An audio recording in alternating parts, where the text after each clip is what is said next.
Hey everybody, and welcome to another video on the Kickabout's YouTube channel here. Chris and Dan here. We're going to talk transfer window. Now, of course, it has been shut now for over a week, so I suppose we're a little bit late to the party, but we wanted to give our view on what we thought of each team's business across the summer. A few guys did some late deals. Some people didn't do a great deal of business. Some people were a refugee camp looking to Nottingham Forest. So yeah, we're going to run through each club, give them a little bit of a rating, and yeah, see what you think, and comment below if you've got any differing opinions. So we're going to go straight into it. We're going to start with Arsenal. Even though AFC Bournemouth are listed here first, we're going to count them as B on the alphabet. Yeah. And we're going to go with Arsenal first. Obviously, the headline signing is Gabriel Jesus. Mm-hmm. What have you made of their sort of overall business in the summer? I think they've done really well. I think they knew exactly what they were after, because they moved quite quickly as well, didn't they? Yeah, I mean, they brought in Jesus, Zinchenko, Marquinhos, Matt Turner, and Fabio Viera. They might have brought in one or two lesser-known signings around it, but those are the headlines. And yeah, all of them were done pretty early. And as far as I know, Edu, the sporting director, he worked tirelessly to make sure that Jesus won, because I think he had other suitors.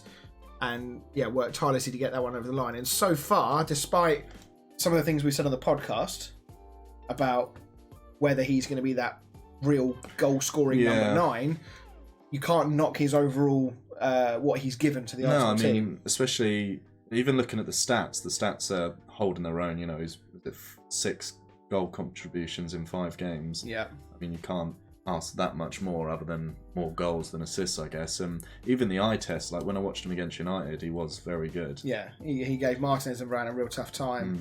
The Villa game was his real moment where he probably could have scored 4 or 5 on another day. And he got 2 in the end. I think the Zinchenko deal has gone a little bit under the radar. Yeah, not so much because of the amount of money they pay, but just because of actually what he actually brings to that Arsenal team. And I've seen him a couple of times, in particular against, I think it was Bournemouth they played. He was just so composed. You can see what playing for Man City and playing under Guardiola has given Arsenal in this signing. I think he's going to be a brilliant signing for Arsenal. A bit of a James Milner, isn't he? He can play in different positions and quite competently. Yeah, I mean, you got left back, left midfield. He plays central midfield for his country, for Ukraine. He can play on the wing as well if you want him to higher up. He's a very, very versatile player. So yeah, we haven't seen much of Fabio Viera yet. We saw a little bit of him. Yeah, I only saw him come on against United. I haven't seen him against anyone else, but I mean, obviously, it's still too early to tell. He came on as a sub. It's not easy to make a big impact when you come on late as a substitute. So not going to hold any judgment on him just yet. And in terms to outgoings, there's only really been a couple that were notable. I think we had Matteo Guendouzi. He was out on loan last year. Bit of a disappointing one, I think, if you're an Arsenal fan, because I think they had high hopes for him not that long ago. Yeah, quite a young player as well. Yeah, but Leno off to Fulham. I think that was always going to happen. Yeah, they weren't going to keep him happy. It's interesting, isn't it, that they chose Leno over Martinez a couple of years ago. Martinez left, and now they've brought in Ramsdale over Leno. So, but the two. Who do you think's better out of Ramsdale and Martinez? I would, if it were me, if you said to me you can play one of those 2 goalies in goal, I think I'd probably have Martinez. I like Ramsdale. His shot stopping ability at times is out of this world. What worries me is his ball at the feet. He just never looks comfortable with the ball at his feet. So yeah, that would be the main reason I'd have him. But then Martinez, Villa aren't the sort of team, from what I've seen anyway, that play out from the back. So maybe he hasn't been tested quite as much in that regard. But the 2 other big names that have the 2 other big names that have left, is Lacazette and Nicolas Pepe. Now, Lacazette, I think we all knew, coming to the end of his contract, left on a free. Never really, he was a sought-after striker when he first went to Arsenal. He had spells. I think the problem was that having him and Aubameyang there at the same time, that it was almost like you had to try and fit them both in, and they just didn't work well together. It's almost like a little bit like where Villa are with Watkins and Ings. That's a good comparison. So, but yeah, so he's obviously moved on, which I think was always going to happen, and they brought in Jesus, a very good replacement, and of course Nicolas Pepe is the other big name there. 72 million. Safe to call him a flop. Yeah, I think we can now call it a flop. The fact that Arteta, was it Arteta that brought him in? It would have been around when he started, or maybe I would have said Emery, maybe Emery, yeah. But regardless, 72 million for, again, very sought after hot property in Europe. Had little spells here and there, but by and large has been a massive disappointment. Yeah. And the fact that Arteta has moved him on in a young, exciting. Sorry, as I dropped my pen. In a young, exciting team like Arsenal are right now, to not even want to keep Pepe in the squad is a quite a bad indictment on him. But maybe, I don't know who, maybe Arteta does see something in him, but he thinks, you know what, I'm not going to play him a huge amount. Let's send him out on loan to Nice and hopefully get some football and maybe bring him back. Yeah, I mean, season. at least it's only a loan. It's not like he's permanently gone. Because I think there definitely is a player there. Yeah. And having that sort of left-footed player on the right wing, we've seen with players like Mahrez and stuff, and Anthony. Yeah, absolutely. So then, as the heavens open outside again for this week, always when we record. I know. Where would you rate Arsenal then on this TierMaker list that we've got in front of us? What's S? S is like special. That's like God level tier. So it is top to bottom in terms to good to bad. If it were me, I would probably put them in the A category. Yeah, I would agree. I think that, I mean, even though he wasn't a signing, Saliba coming back in and into the team, and it's cliche, but it's like a new signing. Yeah. And I think they've just done a really good job of identifying areas that needed to improve. Yeah. And gone and got those players early. Yeah. Didn't fuck about. So there we go then. So that's our first one done. Arsenal go into the A category. Okay, right. Moving on then to Aston Villa.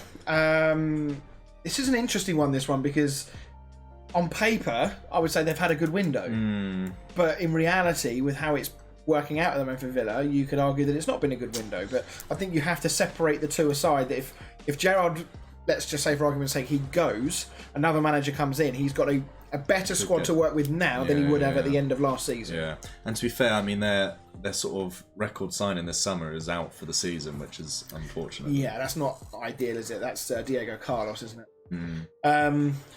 Yeah, not ideal for them. I think, obviously, getting Coutinho in on a permanent deal, he's not...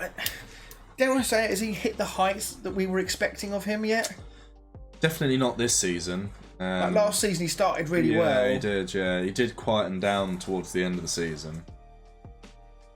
Yeah, I don't know. I mean, they signed a couple on deadline day. They brought in Jan Bednarek from Southampton, which I think is a good signing. Yeah. Surprised it was a loan. I know, it wasn't it? 13.5 million this is saying, so it is a permanent deal. I thought it was a loan actually. I thought that.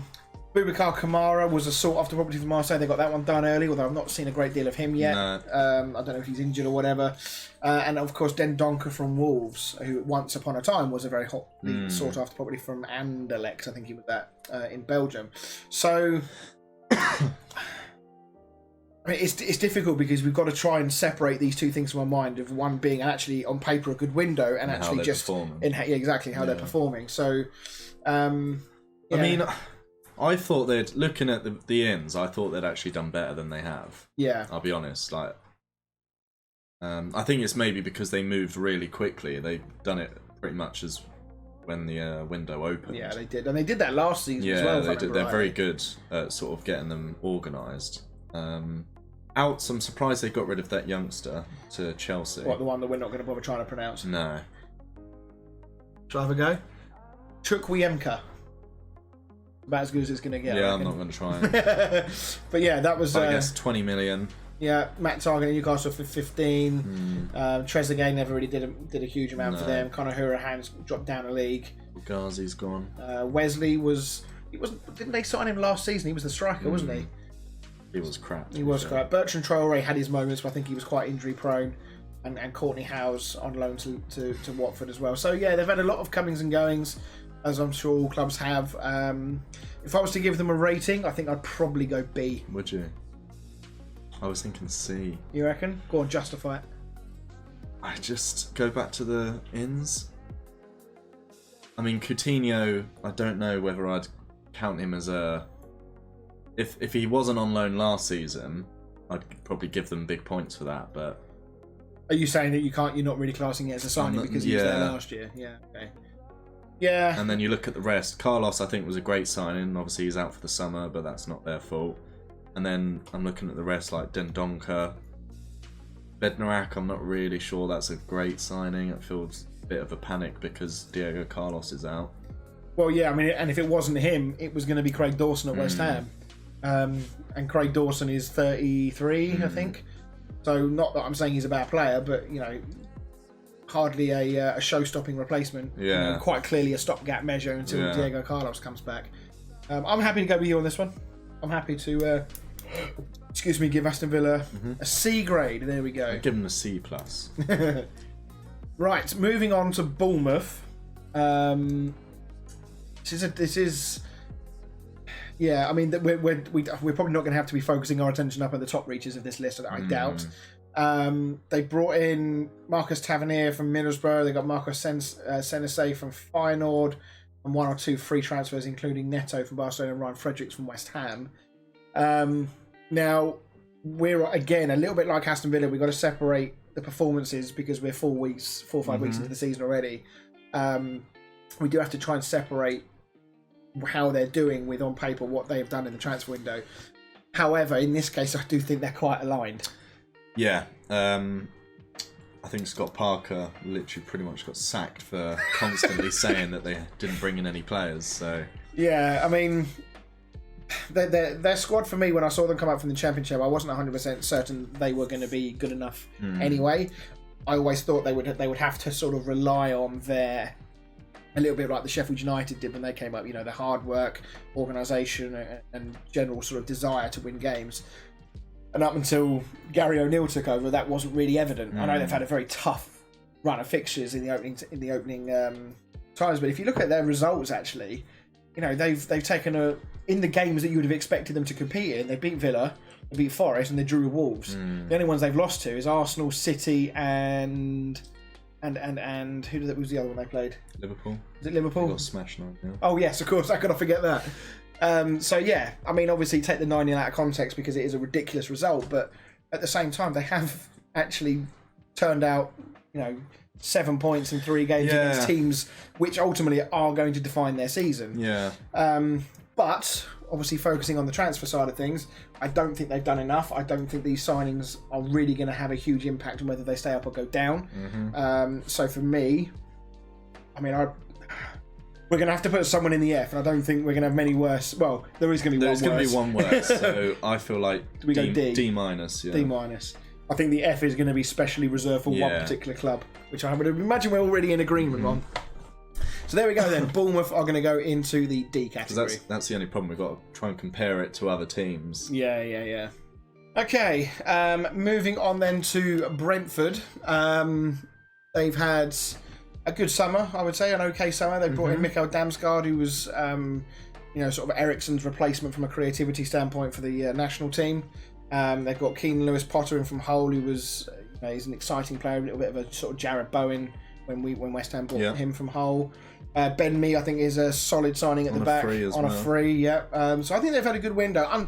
Not crazy good, but kind of middle of the road. They've done what they needed to. Yeah. Realised again that they've got plenty of strength going forward. That maybe it was more midfield and defence they need to strengthen on. So yeah, I think they've had a good window. Yeah, I would agree. Where would you like to place Brentford on this list?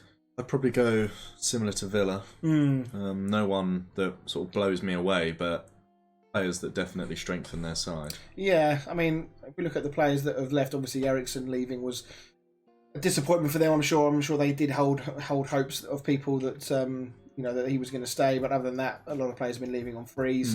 So yeah, I think I would. We obviously can't break this down any more than we can, but I think we'd give them an upper reach C here, a C plus maybe for Brentford. So, and they've been astonishing this season already. Like Tony's in such good form, manager's doing really well. Can't wait to see more of Lewis Potter and Damsgaard. So yeah, they're going to get a C from us. Okay, on to Brighton now. Talk of the town at the moment for different reasons, with Graham Potter being touted as Thomas Tuchel's potential replacement as we speak, as we record. It's a funny one because for me, on paper, when you look at their signings there, other than Billy Gilmore, I couldn't even tell you who the other ones are. And yet they've paid sensible money. They've not overspent, I wouldn't have said. But difference is with Brighton is that because of the way they were playing, is that you could argue they were all great signings because of the way they've just come in and slotted into the team. In particular, Estupinan, is that how you pronounce it? What? Call him Purvis. Him slotting in at left back to replace Cucurella. That's his first name. I know, I've seen it. There's a man with fond memories of his childhood. So I 17 million for him. He slotted in really well into Cucurella's position. And Brighton are doing really, really well at the moment, so I think they've had a good window. But again, I don't think you can judge them too high. We've judged the others not going off of how they're doing this season. Mm-hmm. So I don't know if you can judge Brighton on how they're performing this season. This is true. So where would you place them? Villa, if you were to judge them this season, they could almost be a D or an F. True. So, I look at Brighton signings, and I do agree that obviously they're doing unbelievably in the league. But I look at the ins, including the outs, and I feel like the players they've let go is almost like a poor summer. Yeah, if you look at the amount of money they've actually brought in, so they've sold Cucurella for nearly 60, Basuma for 25, Maupay for 16, another 7 million for Ostergaard and Matt Clark. They've let a ton of people go out on loans, including Aaron Connolly, who was once a bit of a mini superstar in the making. So you could argue they haven't really. They've invested an okay amount of money, but their net spend would still be in the the fact they've made more money than they've spent. Sorry. So yeah, okay. I haven't seen that in Cisco play. Billy Gilmore's not played yet. No idea who Adingra or Colwell are. Colwell's a youngster from Chelsea. I'm assuming he was probably part of the Cucurella deal. Right, okay. Same with Billy Gilmore, maybe. So the only one we've really seen is Estupinan, and he does look good. So are we saying a bang middle of the road C? I would say C. Obviously, not only judging that, not on their league position, more on their. Say that the season hadn't started type thing. And I guess you could make a case for saying that if you're saying right now this is a good summer purely because Graham Potter's got them playing, if Graham Potter leaves, if we did this video in 2 weeks' time, it could be a different story. Yeah, exactly. So middle of the road for Brighton, nothing spectacular, but done some good business on the face of it. We'll move on. Okay, right, on to this summer's, I think I'm right in saying the highest spenders, or is United the biggest spenders this summer? It'll be close, isn't it? It's going to be close, yeah. But yeah, one of the top spenders. They managed to get Fofana over the line right at the death. They've obviously signed Cucurella, as we spoke about. They've signed Sterling, Koulibaly, Chukwuemeka, I'll go with that. Aston Villa. They've then brought in Aubameyang, Slalina. They brought in Zakaria from Juventus. This is a 250 to 275 million spree I would say they've spent more than us. Yeah. Who the hell is Cesar Casadei? Minter. Isn't he a goalkeeper? Is he? I think either Casadei, that guy, or Slalina is the goalkeeper. I'm sure of it. I think it was that Slalina because he's American. I think they brought in an American goalkeeper. Okay. When we went into the summer, I think again, if we were doing this video say a week ago, I think I probably would have given them probably a B or even a C. Not because I don't think they've done particularly good business. It's just that I just don't think they've identified the areas that needed enough attention other than centre-back. Yeah. Now, they've effectively gone out and bought 3 defenders in the end, which they absolutely needed. They lost Rudiger. Azpilicueta looked like he was going to go. They've lost Alonso. Christensen's gone. So they definitely needed recruits in a defensive manner. They brought in Koulibaly, Fofana and Cucurella. So I think, tick off the box. On paper, all very, very good signings. Yeah. The one for me, which is still a massive question mark, is Aubameyang. Yeah. He's had 6 months at Barcelona. There was a big song and dance of him leaving Arsenal. On huge wages, he goes to Barcelona, and he seemed like he was going to be their spearhead into their new sort of revolution. 6 months later, they said, "Actually, no, we're going to go for Lewandowski," and Aubameyang's out on his heels. So I don't know if Aubameyang can rediscover some of the form he had at times at Arsenal, in particular Dortmund. I don't know if he's going to be that striker that Chelsea so desperately needed. This felt to me like a little bit of a desperation signing. I think it was a panic sign. Yeah, I think they've had a good window. It's difficult, really. What's your gut saying? My gut's saying probably like a B or a B plus. I think you have to give them credit for going out and getting Fofana. I know they ended up spending a lot of money, but you have to remember that he is like 20, 21 years old. So they, in theory, that could be a signing that he could stay with the club for 10 to 12 years in theory. I think Cucurella, for me, I think they probably overpaid for him. Yeah. One good season in the Premier League, all of a sudden you're spending 60 million on him. That being said, he seems to have slotted in really well. Raheem Sterling, I think for an established England international who's not yet hit 30, to get him for 47 million seems like a bit of a steal to me in today's market anyway. Yeah, I'm assuming, I don't know how long he had left on his contract. Did someone forget he was English and not apply the English tax? I think he's a good signing actually. He annoys me a bit, especially more watching for England than watching for, because he never played for my club. But I think he is a good signing, and he's the only one really scoring goals for them at the moment. Yeah. I mean, the Chuka guy, if he could become good, he's a youngster as far as I know. I think he won the World Cup with like the under-19s or the under-18s, I believe so. It was. And then the other three, I know Zakaria, he was decent at Mönchengladbach. I would probably go over B. I think they've made good signings, and again, we're not really judging it off of the league table so far. So I think if we were breaking this down, I'd probably go B, maybe even a B plus. For their signings. I think they've had to spend the money. They've got new ownership coming in, who's wanting to put their foot down a little bit and make their mark. So I think we'd probably give them a B plus. Right then, let's move on then. We will talk about Crystal Palace next. Very underwhelming window for me. Yeah, very underwhelming. They let a lot of players go in the summer. Now, I'm sure the list is longer than this that we're looking at right now. Maybe they've just sort of restricted it to just the headline ones, but I'm sure they let a lot more go. Benteke, Koyate, Martin Kelly are the three names that jump out at me on that list. Koyate ended up going to Forest like everybody else. But yeah, Cheikh Doucouré, looks, to be fair, from what I've seen, he looks okay. Looks decent. But the other three, Chris Richards, Sam Johnston and Malcolm Iboue from Derby. Sam Johnston, obviously, that one, do you know what? I didn't. That took me a while to work out that he'd gone there. This is the goalkeeper, right? Yeah. I genuinely didn't know he'd gone to Palace. No, but I mean, I assume he's just going as a backup goalkeeper. It's interesting because, when West Brom got relegated, there was a lot of talk about him being, moving to a Premier League team. West Ham were touted with interest in him quite a few times. I think Arsenal were before they ended up settling on Ramsdale. And now all of a sudden he's gone to Palace to be a number 2 on a free transfer. So, maybe there's, I don't know. It seems like an odd decision. He must have been. I'm assuming he must have been number 1 at West Brom. Yeah, he was. Yeah. So would it not be better to stay at West Brom and be number 1 than go to Palace and just be a number 2 and fade into obscurity? Money talks. Money talks indeed. So yeah, I mean, obviously an injury could happen to Guaita and he jumps in all of a sudden. Chance to prove, I suppose.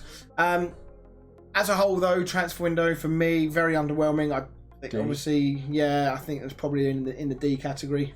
I don't think they've spent enough. I think if they're a club with ambitions to be higher in the league, I think they've got a good manager who's doing a good job with them at the moment. But I think they needed more than that to really start making an impact. So we are agreed on a D for Crystal Palace.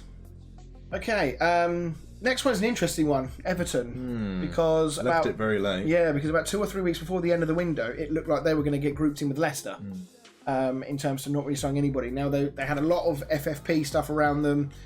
We weren't sure whether they were going to be able to sign anybody, and then you look at the signings they've made. They've not made some bad signings there. Yeah, that Anana looks good. He does, yeah. More pay, I guess we'll see. I didn't really rate him all that much at Brighton. Very hot and cold. Very hot and cold. Dwight McNeil again. I think he's another wait and see, but he's quite young, I think, isn't he? I do like. I like the way he's got a little bit of the. Remember Moussa Dembele that used to play for Spurs? The way he sort of glides past people. He's got a little bit of that about him. James Garner, I'm disappointed that we sold him, really, to be honest. So he was the one that was on loan last season at Forest, wasn't he? Yeah. But a good signing for Everton, I think. Idrissa Gueye coming back, I guess, is a good signing. I can't see him playing much. He didn't really play. I don't think he played huge amounts for PSG, did he? Or in their squad. No. So he could find himself being a bit of a bench warmer. Tarkowski is a good signing in my opinion. Yeah, as is Connor Cody. Yeah, that came out of the blue for me. Yeah, I did. I mean, club captain at Wolves, going on loan as well, not even a deal. So something must have happened on a personal side for me for that to happen. And Ruben Vinagre, I've heard about him, but I've not seen a lot. Don't know much about him. But on paper, I think they've had a decent window in the end. I mean, jury's out as to whether Lampard is the man to get the best out of any of these players. But yeah, I mean, Amadou Onana he was very highly recommended. Again, another one that West Ham let slip through their fingertips. He's been highly recommended by Martinez, the Belgian national manager. Said that he's a bit of a potential wonder kid. Is he Belgian? Yes. He's from Belgium. So yeah, I think they've had a good window. I think I'd probably go like a C+ for them. Yeah, I would agree. I don't think they're quite a B. I think Onana brings it up. Yeah. But there's too many players in there that are a little bit of a question mark. I'm not sure how much of a part James Garner's going to play. Don't know about Idrissa Gueye.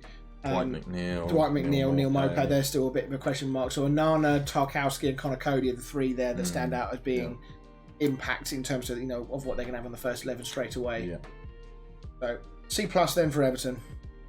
Okay, so we just before we move on, we didn't talk about the fact that Everton let Richarlison go. That's a huge loss.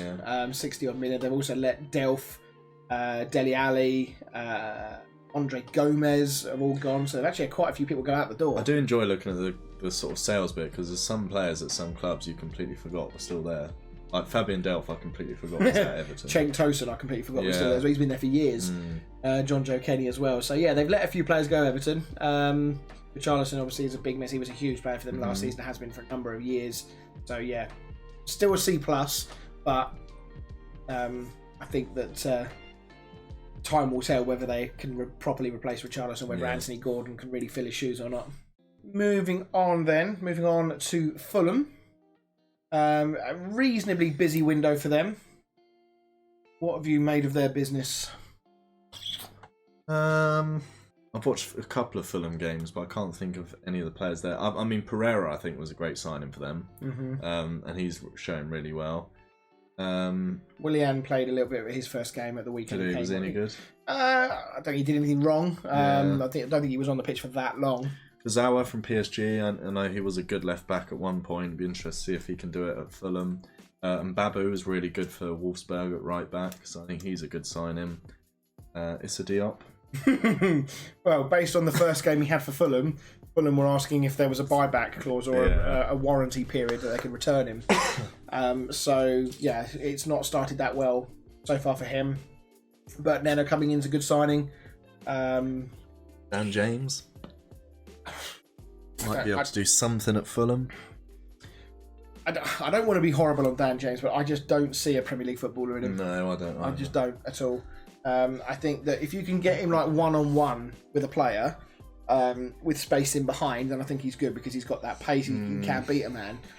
He's quite one-dimensional like Rashford. Technically, I just don't know if he's good enough at the top level. But it is only a loan, so we'll see how that works out. But I don't think he's going to get a huge amount of football.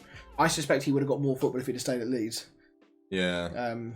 With Jesse March's Leeds, but and then in terms to outgoings, Fabio Carvalho, obviously they'll be a little bit disappointed that he left. Yeah. Excuse me, and went to Liverpool for a fairly nominal fee. Liverpool, actually. Yeah, 5 million as well, so it's a fairly nominal fee. Jean-Michel Seri, he's moved on. Alfie Mawson's moved on. So they're Paulo Gazzaniga. I think those are the ones that stand out in terms of their names. I mean, I don't want to get in a situation where we're categorising everybody as having a C-grade transfer window, but I don't know if you can make an argument there to say that they're in the same category as someone like Chelsea. No, they're definitely not Chelsea.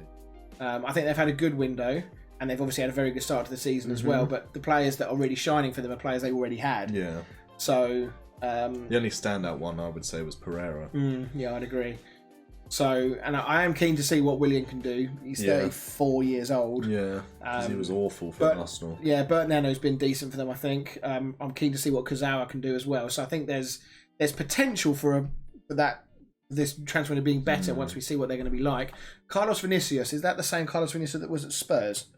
Yes. The one who did the Mbappe celebration scoring against a non-league team? Yeah. So, so he's gone down in the world a little bit. So yeah, I think we're going to have to put them in as like a C plus again.